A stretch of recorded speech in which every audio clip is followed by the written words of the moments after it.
everyone. It is 2020, and you are listening to the Better, Faster, and Happier podcast. So, we had a retrospective, and we basically decided to be a bit more clear as to what this podcast is for before we invite our guests. So, last year, we explored Better, Faster, and Happier, and we didn't want to sway anyone's opinion as to what we thought it was. We wanted to keep an open mind and an open conversation, but we realized that we had a vision, and the vision was essentially when we talk about better, faster, and happier, better is really about better products. Happier is about happier teams, and faster is essentially about resilience and our ability to respond. So what we're doing this year is each podcast is going to slightly focus specifically on one theme at a time. And that is really at the discretion of our guest in terms of where they want to take it. But I thought it would be good to kind of share our vision with regards to what we think Better, Faster, and Happier is on this podcast. So either way, really quickly, before I introduce these ladies, the Better, Faster, and Happier podcast is really a place for strategic minds where guests openly share their experience and strategies on how to create better products, happier teams, and faster environments. So on this particular episode, drum rolls, we've got two awesome ladies from Rebels at Work. Ladies, could you please introduce yourself for us? Sure. I'm Lois Kelly, co-founder with Carmen of Rebels at Work. My background is in business. I was a marketing strategist for many years. And I'm Carmen Medina, and I am also a principal, I guess you'd say, at Rebels at Work. And my background is government. I spent scary government. I spent 32 years at CIA, but I also, I've been retired almost 10 years now and have been dabbling in the private sector since then. So honestly, I've been meaning to interview you ladies for the longest of time. So it's amazing that this is actually happening. So let's jump straight into it then. When I say better, faster, happier, what is it that you think about? Well, I think about an organization where everyone is voluntarily providing the mission their discretionary energy. All that wonderful passion that they have in them to devote to something. But oftentimes organizations don't tap into that because they're so stultifying. So for me, better, faster, happier means that I'm like in the flow. I'm totally giving the job everything I have. I think for me, it's about positive energy where people have a sense of purpose and meaning, which is what people look for in work. And with that, they're happier. And when you're happier, there's more energy, and productivity is sort of a natural byproduct. The word productivity is something I would like to dive into deeper if the two of you don't mind. I think we often misconceive the idea of productivity with the idea of people purely churning things out. Well, I just got back from a visit to Malmo, Sweden, where I was speaking at a software developers conference. These are not my people, but they were great, right? And I learned a lot. And, software development is so different from other kinds of work that they have had to rethink what productivity is, for example. And they talked a lot about how if you are over demanding in terms of productivity in a work, you actually create more mistakes. And they cited, studies they had done on how the quest for efficiency actually does the opposite. That's very interesting, especially because I see teams, whether in startups or established enterprises, embrace OKR structures, yet there is something very stagnant in the development of people, i.e. people don't want to develop and learn because they're focused on achieving their OKRs. I know organizations do it this way, where they want to meet goals, and meeting the goals becomes the most important thing. But you have to come up with a different goal structure so that productivity becomes released by reaching these goals. So an example I read recently was instead of judging people or evaluating them based on what they've done, you evaluate them based on what they've learned. And by learning more, then they become more productive, but it's not actually the direct sequential goal. The manner in which goals are set seems very arbitrary at times, which makes it challenging for goals to be achieved. Well, is it challenging?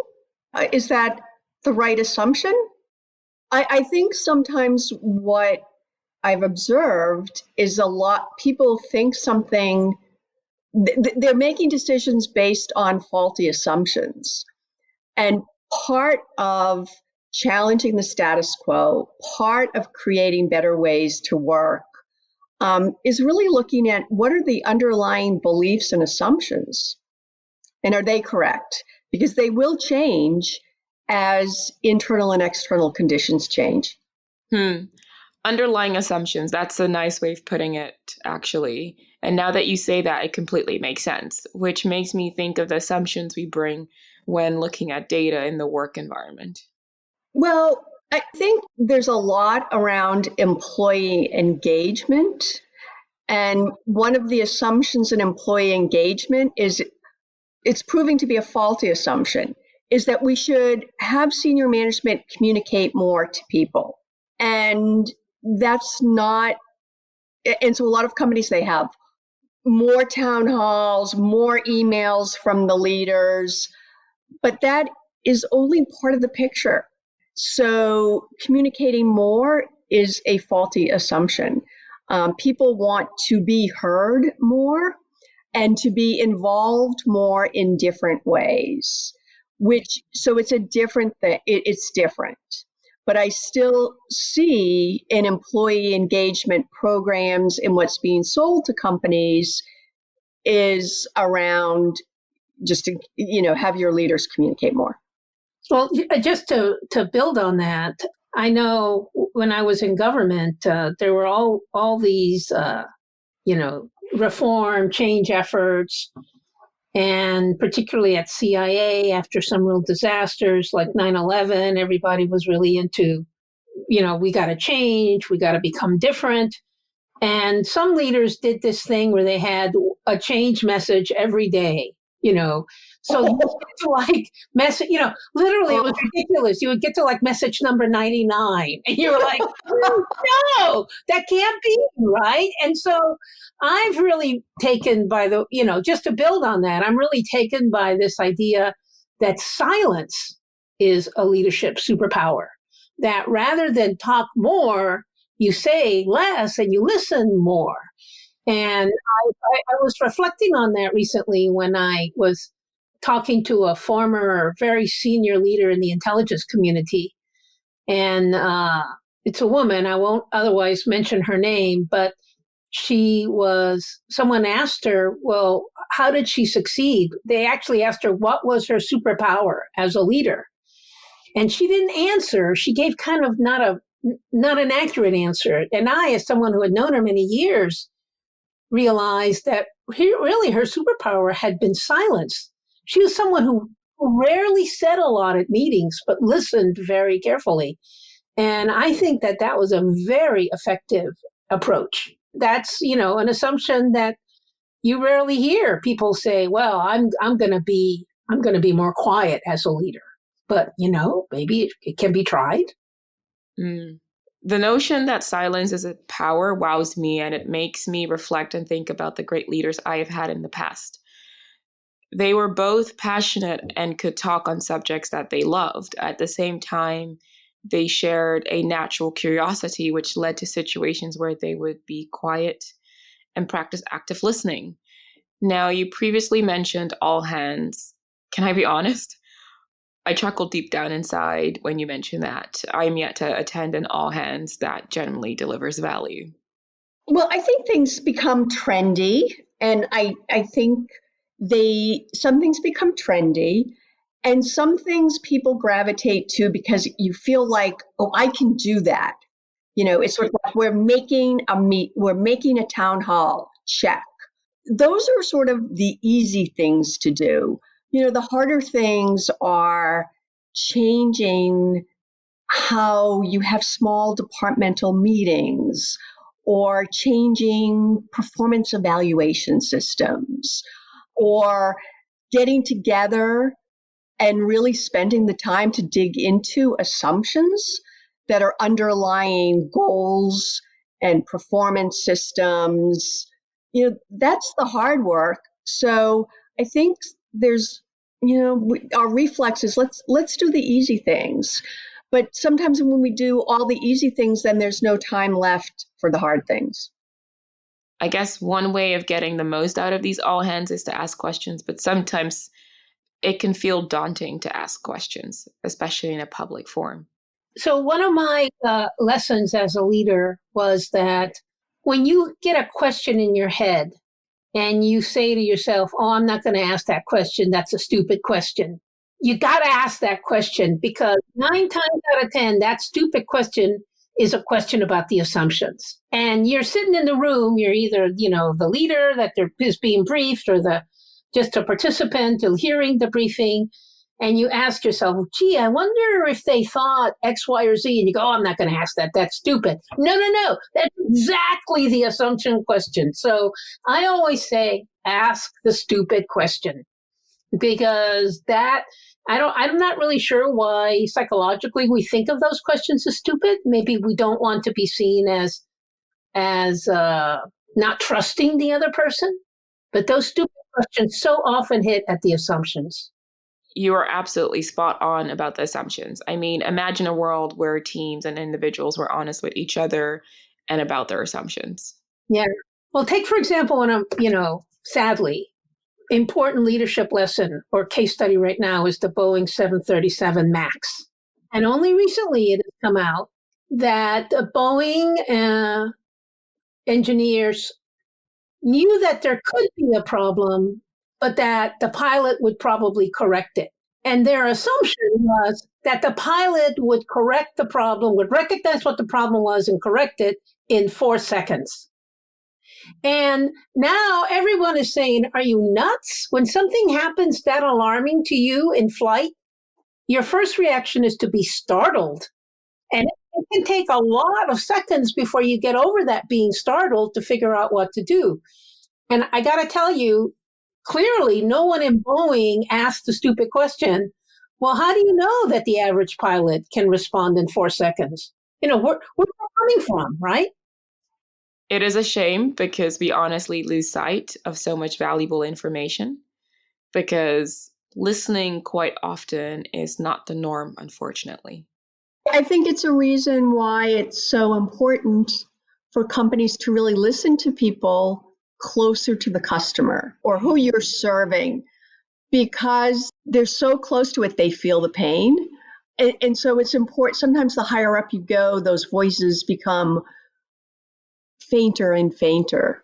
And people who are making some decisions really don't know what the issues are. And maybe they don't even know how to get at the assumption because they're so far away from it.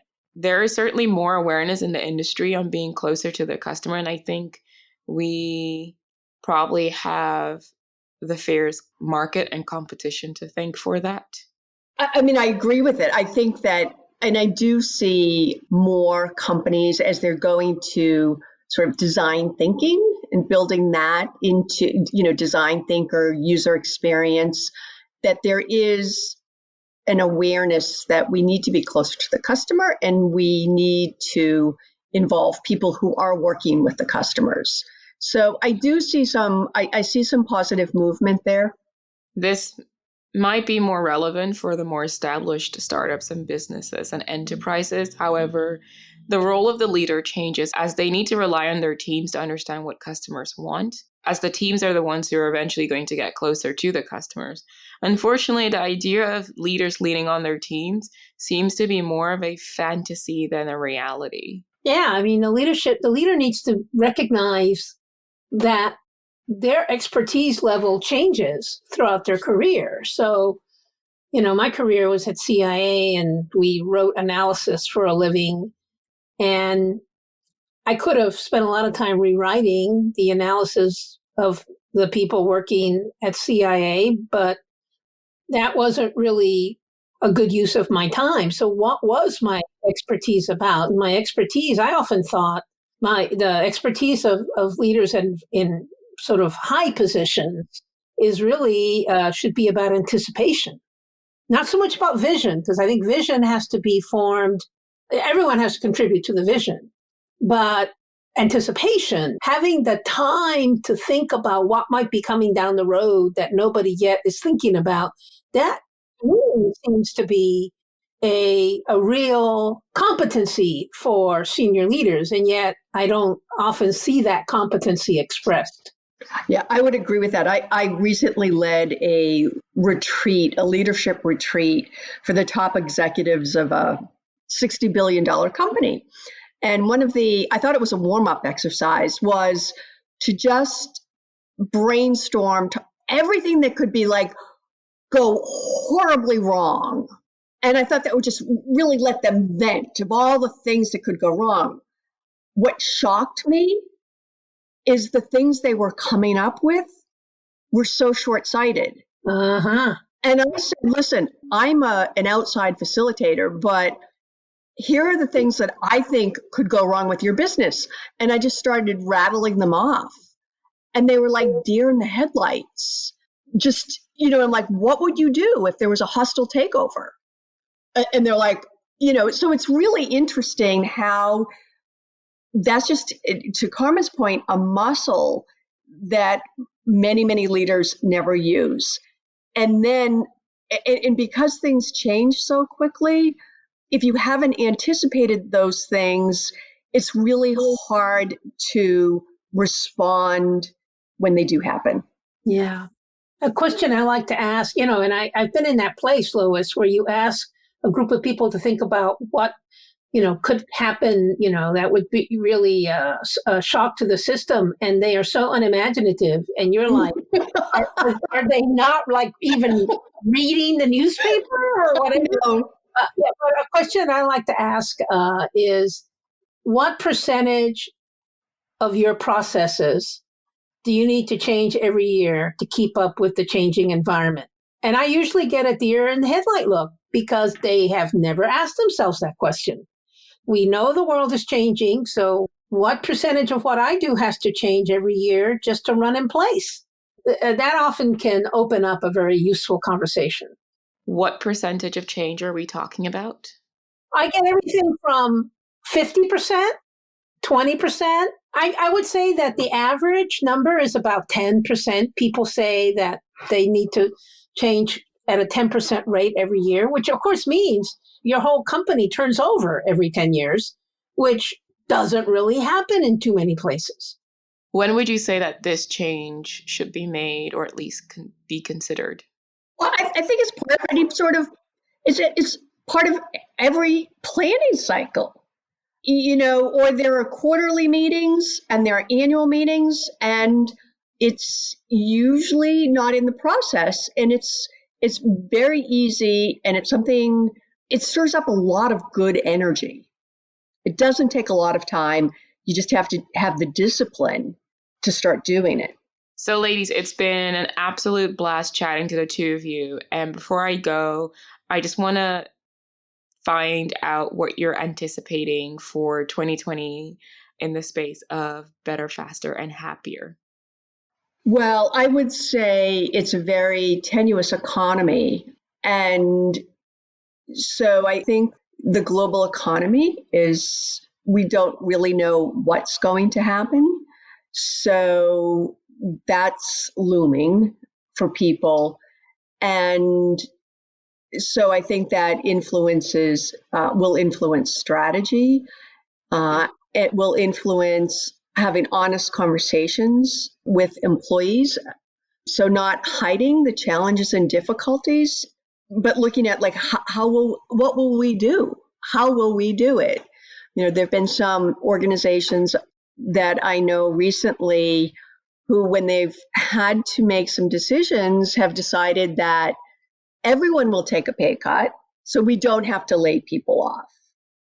Because it's taken us this long to kind of train people, find the right people. So there are interesting decisions that have to be made or anticipated in view of uncertain economic conditions, is one thing that I see. I think another thing is coming to grips with artificial intelligence and what it will do to the workforce. I just like literally just walking around, I keep hearing snippets of conversation where someone says, well, AI is coming in to like the mortgage business, and I'm not really sure what's going to happen. So I think that that's going to be, a really difficult issue. And the third issue I see is just, there's so big challenges in our world with, we don't have to look far. I mean, we've got Brexit and what's going on in Hong Kong and what's going on in Bolivia and Turkey and Syria. People are very fearful and scared and kind of exhausted. And I think at work, how as leaders do you bring a sense of, to combat that fear, and don't let fear permeate a workplace if it's not needed? How can you deliberately and intentionally create a more humane sense of belonging and purpose and relationships and laughter in the workplace? And that's doable. And I think it's a great antidote to what people are feeling in the world. So ladies, that's a wrap. And thank you so much for sharing those insights with us. For everyone who's listening, thank you so much. I hope you enjoyed this episode with the ladies from Rebels at Work. In 2020, we're really going to go and define and shape the podcast even more. As I mentioned earlier, the main thing is to provide you better content. So we are going to be focusing as well on product and even to a certain degree, different various processes when it comes to optimizing speed to market, and maybe even different techniques about go-to-market, because I think that's a really interesting dynamic to explore, especially when we have happier teams that are building better products. How are those products then brought to the hands of the customers? Anyways, as usual, don't be a stranger. Please leave a review or even rate it on whatever platform you're listening to this episode on, and we will see you around. Bye.